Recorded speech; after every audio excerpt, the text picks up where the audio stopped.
बच्चों सर्वेभ्यो नमः, सभी को नमस्ते।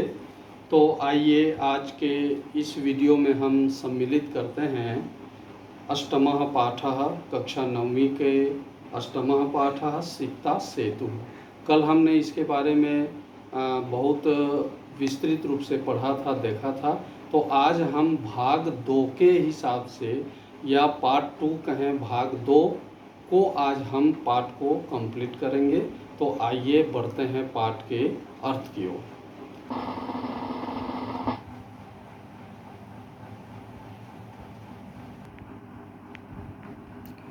तो बच्चों आइए हम बढ़ते हैं पाठ के अगले क्रम की ओर, अगले पैराग्राफ की ओर, शेष बचे हुए अर्थ की ओर।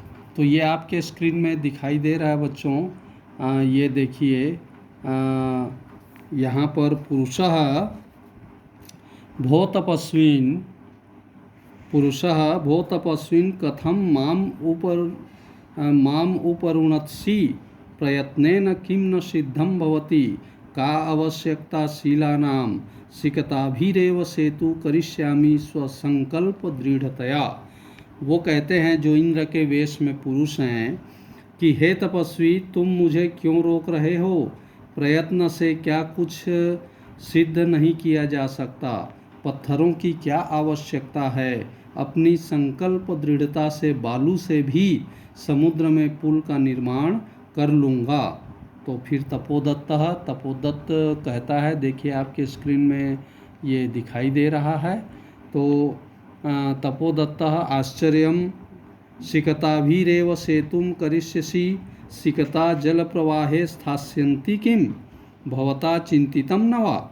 वो कह रहा है कि आश्चर्य से बालू से भी कोई पुल बनाता है जो आप बना लोगे? बालू जल के प्रवाह में कैसे रुकेगा? आपने सोचा है कि नहीं? तो पुरुष जो है सोत्प्रासम चिंतितम सम्यक चिंतितम नाहम सोपानां मार्गे अट्टरम मदिरोहुं विश्वसीमि समुत्प्लुत्यैव गंतुम एसो अस्मि। तो वो आश्चर्य से चुटकी लेते हुए, अरे सोचा हूँ, अच्छी तरह से सोचा हूँ।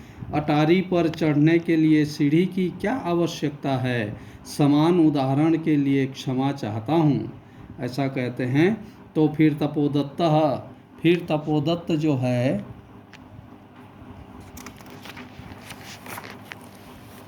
फिर तपोदत्त कहते हैं कि सत्यंगम्य साधु आंजनेय बप्यतिक्रामसि। तो यहाँ पर वो तपोदत्त कह रहा है व्यंग से, अरे वाह वाह, तुम तो हनुमान जी से भी आगे निकल गए।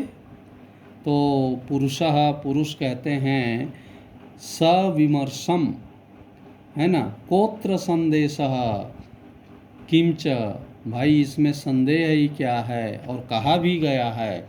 तो एक श्लोक है बच्चों, यहाँ पर आप देखिएगा, श्लोक दिखाई दे रहा है, मैं उसका वाचन करता हूँ, फिर उसका अर्थ बताऊँगा। बिना लिप्यक्षर ज्ञानम तपोभिरेव केवलम यदि विद्यावशेष्यस्ते सेतुरेश तथा मम। उन्होंने उदाहरण के तौर पे, जो इंद्र हैं, उन्होंने यही कहा कि विचार करते हुए, इसमें क्या संदेह है भाई?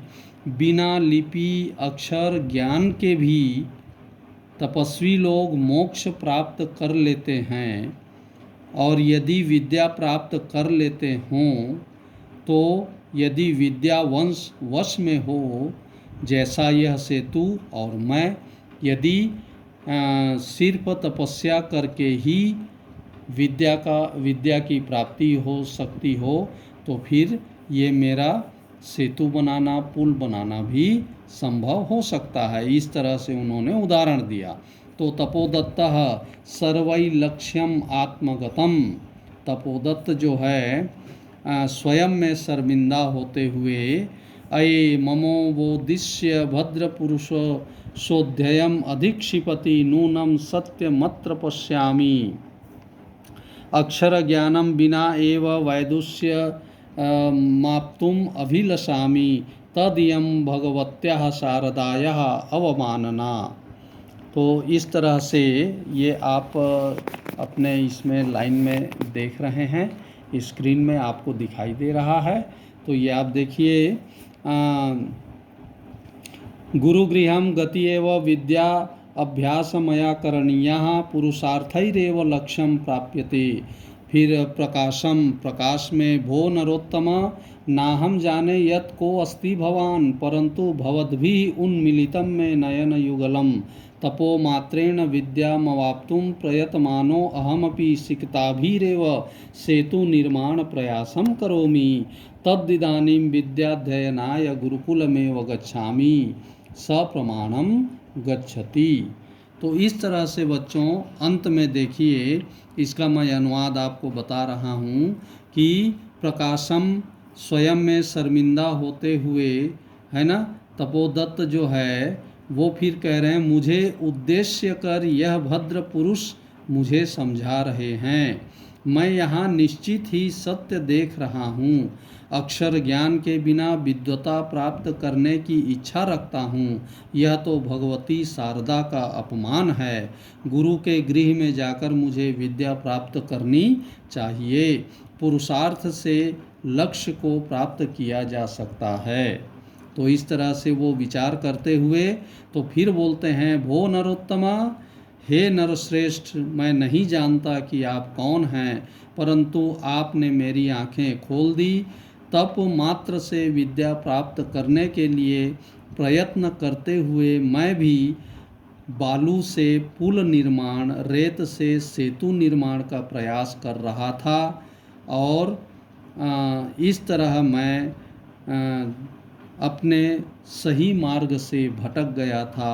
अब मैं विद्याध्ययन के लिए गुरुकुल जाना चाहता हूँ और गुरुकुल जा रहा हूँ। इस तरह प्रणाम करके वह चला जाता है। सप्रमाणम गच्छति। तो इस तरह से बच्चों ये पाठ का द्वितीय भाग और अर्थ हमारा यहाँ संपूर्ण होता है। तो बच्चों इस तरह से हमने पाठ के अर्थ को देखा, द्वितीय भाग, और ये इस पाठ का ये पाठ यहाँ पूर्ण होता है। तो इसमें हमें ये शिक्षा मिली, आपने देखा कि उदाहरण के रूप में इंद्र आकर के तपोदत्त जो तपस्या से विद्या प्राप्त करना चाहता है उसे वो समझाते हैं। उन तपोदत्त को उदाहरण देने के रूप में, जैसे नदी में बालू अगर हम डालें तो बालू तो पानी से बह जाएगा, वो पुल नहीं बन सकता, ये संभव नहीं है। उसी तरह से वो समझाना चाहते थे तपोदत्त को कि सिर्फ तपस्या करने से विद्या प्राप्त नहीं होती है। तो विद्या प्राप्त करने के लिए गुरुकुल में जाना होता है, गुरु के स्थान में जाना होता है, विद्यालय जाना होता है। इस तरह उनके अधीन रह करके विद्या प्राप्त की जा सकती है, तपस्या से विद्या प्राप्त नहीं की जा सकती। अंत में तपोदत्त को ये बात समझ आती है और वो पढ़ाई करने के लिए गुरु के पास जाता है। तो इस तरह बच्चों इस पाठ में ये शिक्षा दी हुई है। तो आशा है आपको ये पाठ समझ आया होगा। अगर समझने में कोई भी परेशानी होती है और कुछ भी कठिनाई आती है तो आप हमें कमेंट्स के माध्यम से या फिर लिख करके ज़रूर अवगत कराएंगे। धन्यवाद।